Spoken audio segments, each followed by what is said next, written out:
Hey guys, it's Jeremy, and I'm finally going to be bringing you a quick little review of this RF-V16 GPS tracker that I use on my Phantom.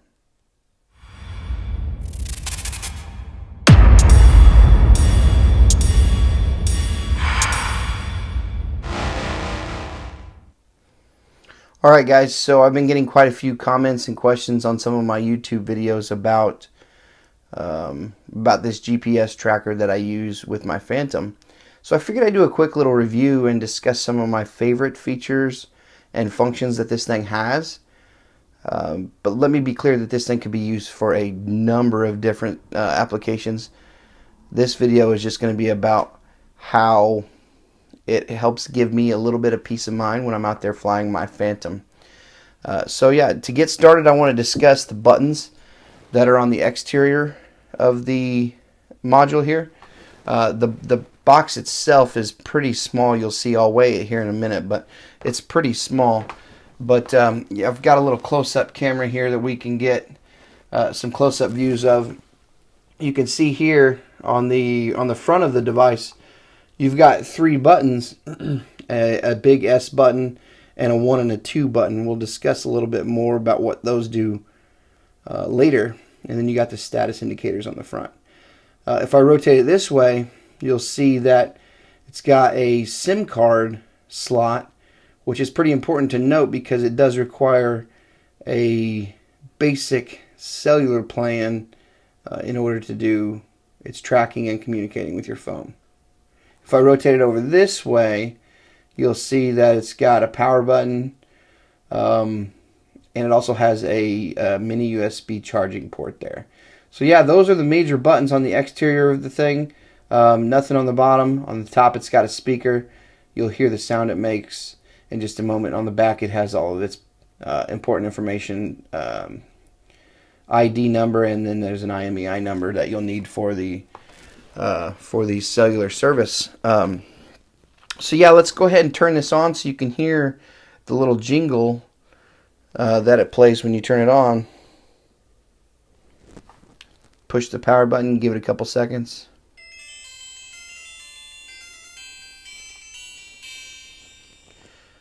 Alright, so once you hear that noise, you know it's on. The blue and the yellow light are blinking to indicate that it's linking up to its satellites, doing whatever it needs to do. But yeah, that basically means that this device is ready to go. So I did mention before that this has a SIM card in it, which means it has a phone number. So let's say your Phantom decides to grow a mind of its own and fly away, like just takes off, you don't know how to get it back, and it just starts flying off on its own. And it crashes. It's inevitably going to crash once the battery runs out, something like that. And you are trying to locate your Phantom. So basically what you'll want to do at that point is not panic, first of all. Everybody's going to want to panic. These things are not cheap. Well, first thing you want to do is not panic. And then you want to pull up the application that you'll get. And in the manual it shows you how to get the application. But you pull up the application, and what's neat about the application here, and I'll show it on my close-up camera here, is that it has some features. It has some features here on the application itself. It's got a bunch of colorful buttons. It's got your settings and all this other kind of stuff that I don't really know what it even does. But the major button that you want to look at is this real-time tracking button. You press that button and it shows up. It shows the location of your Phantom on the map. So that's pretty cool. It's got real-time tracking. Say you use this map and you get pretty close. You're right on the dot that's blinking, and you're like, wow, man, I still can't find my Phantom. I can't see where it is. It would be great if I could play a sound. Well, guess what? Remember I told you about that SIM card that has a number? You can call that number, and I'll show you right now what that'll do. So I have it saved in my phone book on my phone under Phantom. I'm going to call my Phantom here.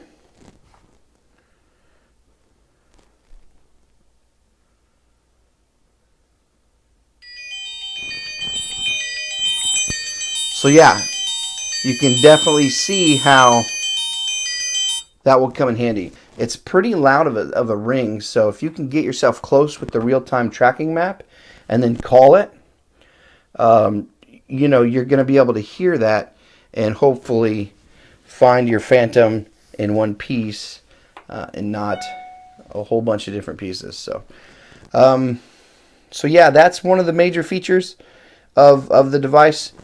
Another feature of this device that I want to talk about today is these buttons on the front, what they can be used for. That's really important as well. I haven't done it yet, but this is what I'm going to do. I have a little mount here where it mounts to. This is where it sits in this. It's a little plastic. It's 3D printed plastic. And if I can find a link of where I purchased that, I will put it in this video's description as well. But this box here just basically sits right in here. And then there's a little cover that goes on it. And the cover normally goes on pretty easy. Yeah, there you go. So you can see it's sitting in there. It rides really close to the center of the Phantom.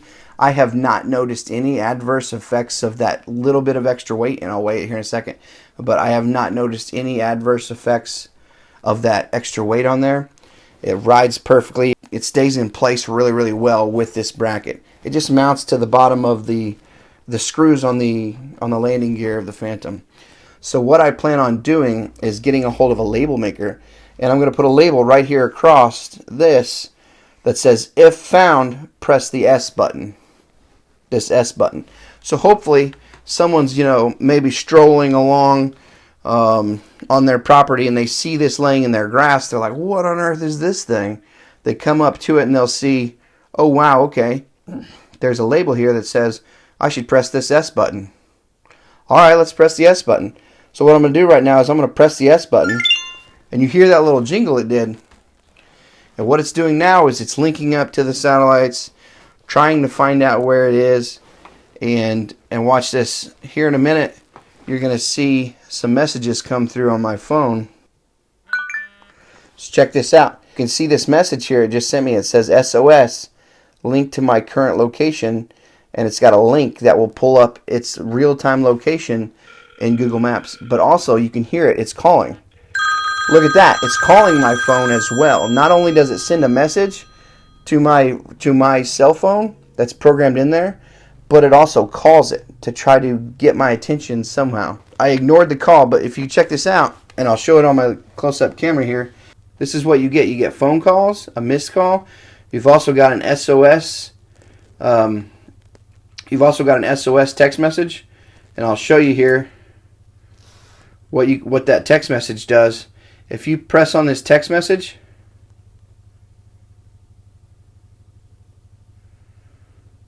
it pulls up the location of your Phantom right there on a Google Map so you can find it. Alright guys, so I know there's going to be some questions about how much this thing weighs, so let's go ahead and put it on the scale here. There you have it, about 24-25 grams.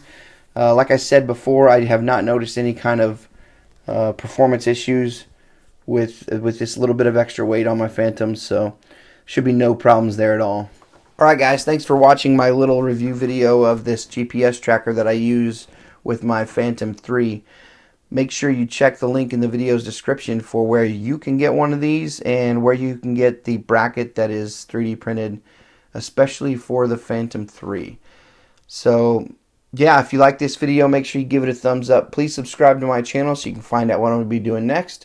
If you have any comments, feel free to leave them down below. Maybe some suggestions of what you'd like to see next. I'd be more than happy to see what I can do to make it happen. Thanks, guys.